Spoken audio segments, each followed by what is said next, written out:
n'a jamais eu envie de changer de travail? Aujourd'hui, on parle de la mobilité. Bonjour à tous. On va démarrer par les grands principes, à savoir que l'on est titulaire de son grade et pas de son emploi. Alors, une mobilité à l'initiative de l'employeur, bien sûr, est toujours possible, sauf à démontrer qu'il s'agit d'une sanction déguisée. Ça, c'est pas normal. Et bien sûr, notre syndicat est apte à vous défendre dans ce cas précis. On va parler davantage de mobilité habituelle, non contentieuse, quand on a simplement envie de changer de travail. La plupart du temps, on se tourne vers les postes qui sont déjà ouverts dans sa collectivité et il faut bien sûr rappeler que le recrutement est soumis dans la fonction publique à une publication des postes.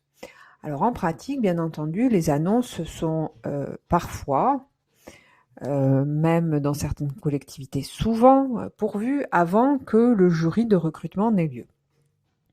Et en gros, on assiste à des jurys vitrines où les participants, certains ne le savent pas, font semblant de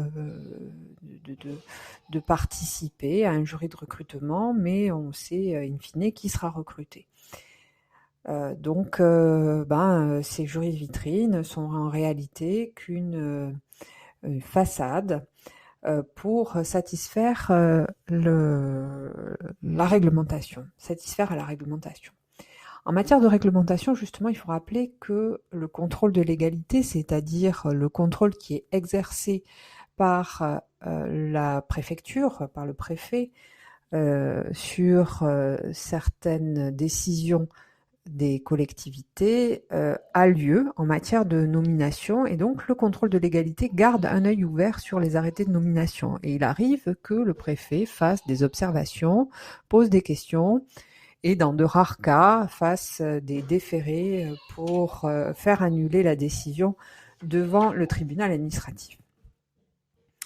Dans les collectivités, notamment les grandes, il peut y avoir un service de gestion prévisionnelle des emplois et des compétences, ce qu'on appelle la GPEC, ou GPEC, mais le plus souvent, les mobilités ne sont pas anticipées par les directions des ressources humaines, alors la plupart du temps, l'agent qui a envie de changer de travail doit faire les démarches seul. Comme on l'a vu juste avant, les jurys vitrines sont légion et donc dans ce cadre, les candidatures spontanées peuvent se révéler intéressantes. Participer à des jurys vitrines, ça permet également de se présenter à des recruteurs et donc même s'il s'agit d'un exercice imposé qui ne débouchera probablement sur rien, dans l'immédiat, eh bien, à moyen ou à long terme, cela permet de se faire connaître et de faire savoir qu'on envisage une mobilité. Une autre règle à connaître au titre des grands principes, c'est la parité entre les fonctions publiques. Entre la fonction publique territoriale, la fonction publique d'État et la fonction publique hospitalière, le législateur a souhaité qu'il y ait une parité, c'est-à-dire une équivalence, notamment en matière de salaire, pour permettre une mobilité facilitée. Et oui, changer de fonction publique suppose évidemment une égalité de traitement. Parfois, il n'est pas possible d'avoir très exactement le même nombre de points d'indice, et donc à ce moment-là, on garde une rémunération. Si on ne peut pas garder une rémunération identique, on est reclassé à un échelon immédiatement supérieur. Donc, la mobilité entre fonctions publiques ne peut pas générer une baisse de salaire.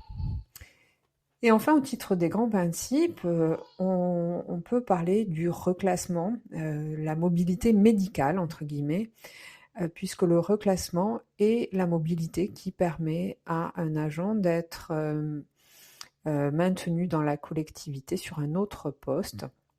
Et là, le rôle du médecin du travail est crucial.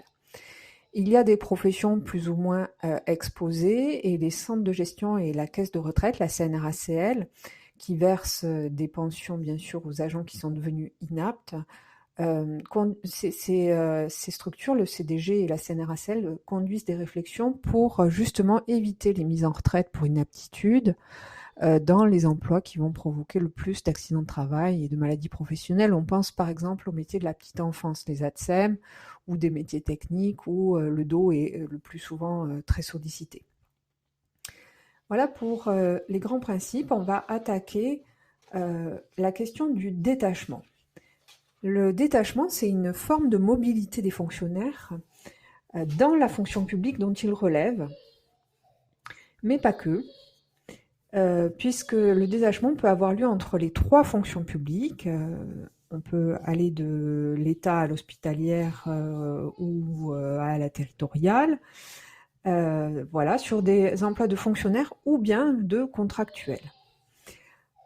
Jusqu'à présent, c'était une plateforme internet qui s'appelait la BIEP, qui recensait les annonces et qui est devenue la place de l'emploi public. Donc vous pouvez aller consulter les offres d'emploi sur place de l'emploi public qui recense les offres d'emploi des fonctions publiques d'État, territoriales et hospitalières. Ce détachement, il peut être de courte durée, donc aller jusqu'à 6 mois, ou de longue durée et être supérieur à 6 mois, mais inférieur ou égal à 5 ans. Donc ce détachement de longue durée peut être renouvelé, mais il ne doit pas excéder 5 ans, sauf cas particulier, et à la fin des 5 ans, eh bien, soit on met fin au détachement, soit on intègre la fonction publique dans laquelle on a été détaché. Comme je vous l'ai dit, ce détachement peut se faire dans l'État, l'hospitalière ou la territoriale.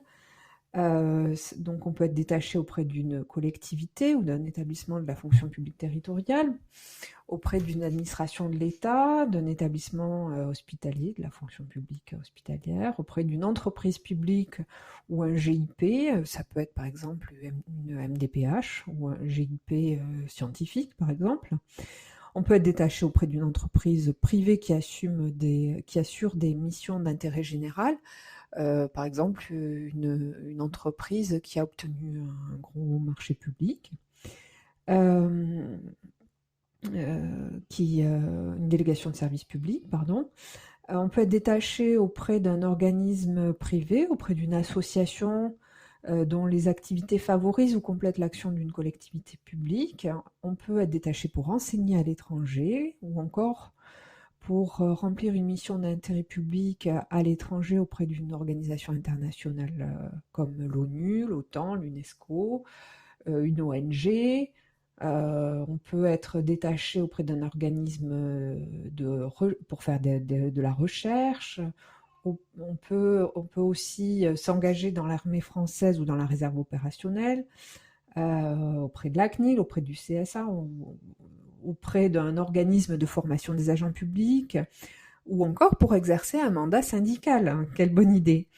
Il y a aussi des détachements sur des emplois dits fonctionnels dans la fonction publique territoriale pour devenir par exemple DGS, directeur général des services, ou directeur des services techniques, etc.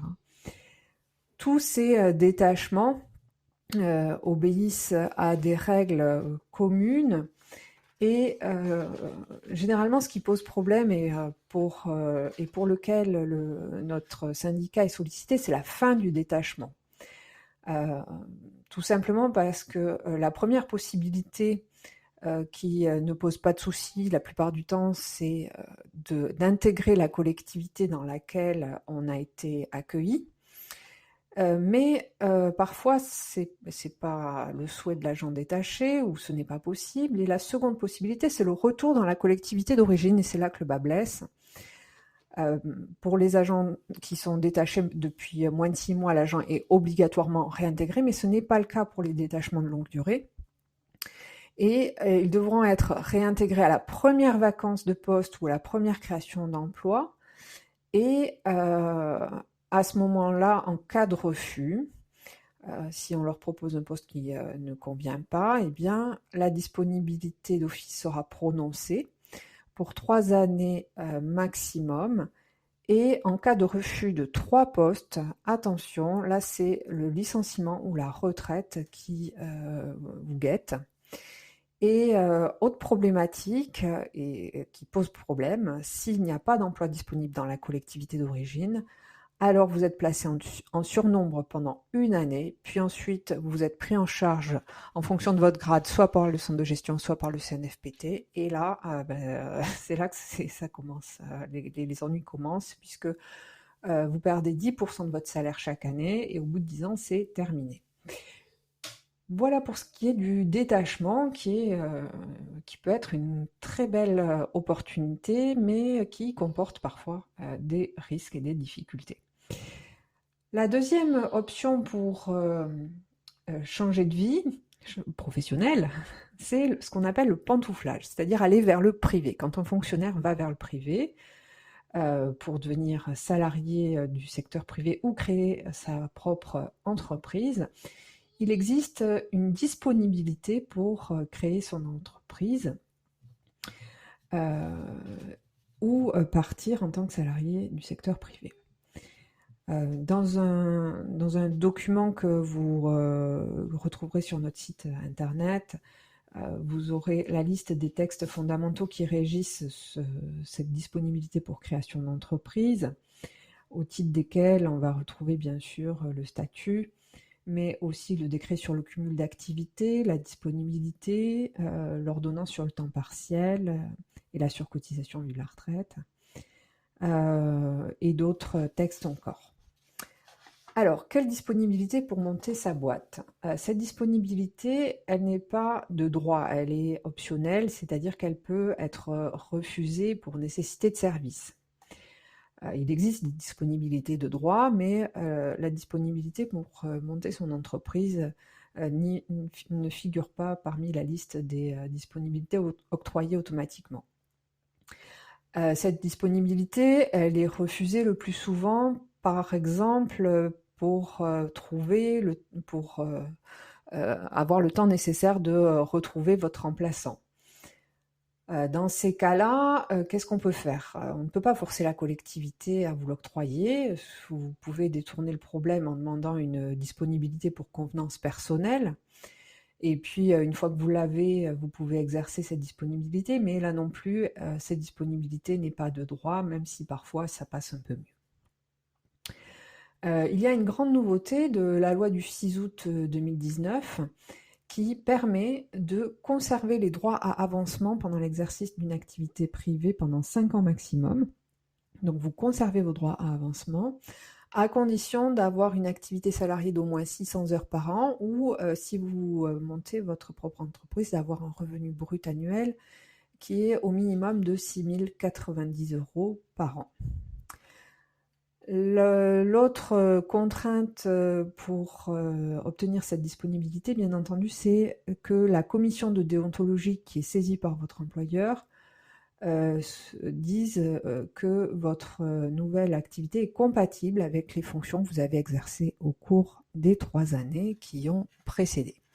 Donc votre employeur doit bien évidemment être informé de l'activité que vous allez mener pour saisir cette commission de déontologie, c'est une obligation. La question qui nous est le plus souvent posée, c'est quand dois-je demander cette disponibilité pour créer mon entreprise? Alors il n'y a pas de délai, mais par analogie avec ce qui se fait dans d'autres situations, généralement on préconise un délai de 3 mois avec une demande en recommandé avec avis de réception, puisqu'on va considérer que la demande est acceptée si l'administration ne donne pas de réponse dans les 2 mois à la suite du courrier de demande. Donc dans ce cas-là, le silence vaut acceptation.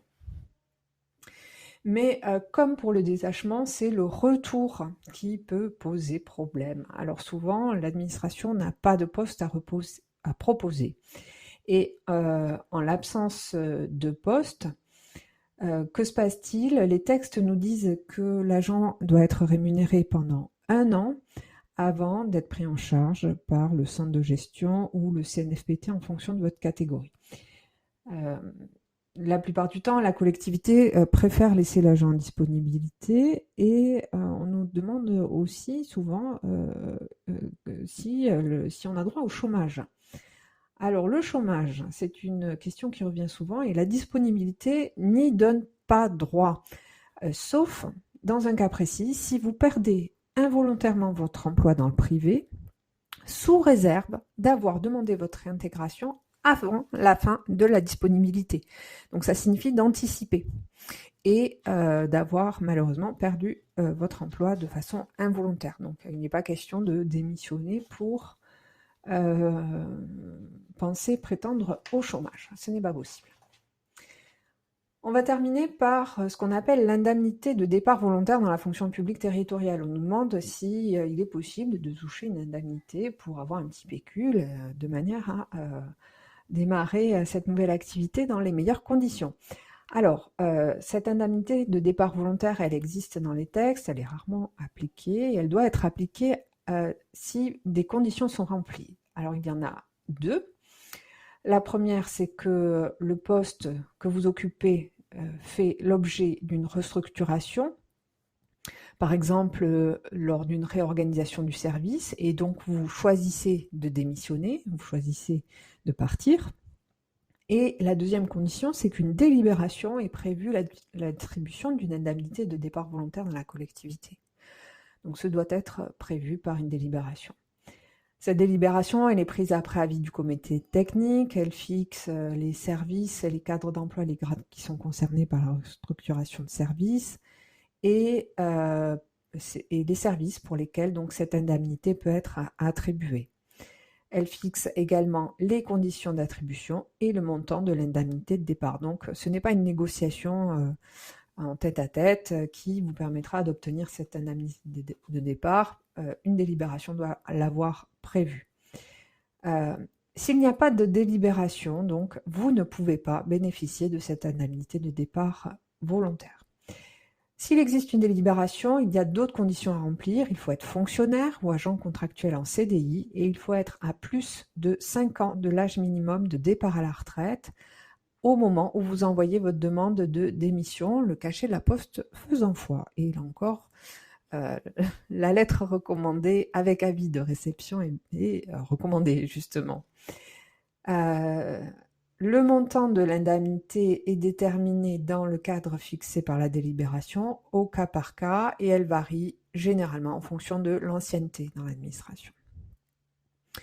Si vous voulez d'autres renseignements, n'hésitez pas à nous solliciter. Il existe bien évidemment d'autres possibilités de partir du poste que vous occupez, de changer de travail. On ne peut pas les dire toutes ici. Il existe bien sûr tout un volet de formation, de bilan de compétences qui peuvent être mobilisés. Mais ça serait un peu trop long de l'expliquer ici. Donc je vous remercie pour votre écoute et n'hésitez pas à nous contacter pour davantage d'informations. À bientôt.